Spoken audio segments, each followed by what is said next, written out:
पाहुयात पुढील महत्त्वाची बातमी। गर्भवती असल्याने नियुक्ती रोखू शकत नाही, औरंगाबाद खंडपीठाकडून सीआरपीएफचा आदेश रद्द करण्यात आलेला आहे। महिला डॉक्टरची नियुक्ती रोखणारा आदेश आता रद्द करण्यात आला। औरंगाबाद खंडपीठाने गर्भवती असल्याच्या कारणावरून महिला डॉक्टरची नियुक्ती रोखणार सीआरपीचा आदेश आता रद्द केलाय। गर्भधारणा हा आजार नसून केवळ या कारणानं नोकरी नाकारता येत नाही असं न्यायालयाने स्पष्ट केलंय। डॉक्टर रेणुका शिवाजी गुंडगे यांची स्पेशालिस्ट मेडिकल ऑफिसर पदावर निवड झाली होती, मात्र 16 आठवड्यांची गर्भवती असल्यानं त्यांना तात्पुरतं अनफिट घोषित करण्यात आलं होतं। खंडपीठाने त्यांना सेवेत रुजू करून घेण्याचं तसेच वरिष्ठतेसह सर्व सेवा लाभ देण्याचे आदेश दिले।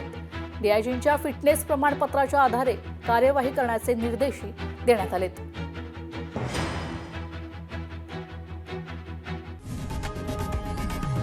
लोकशाही मराठी ऐका, पहा, जागरूक रहा।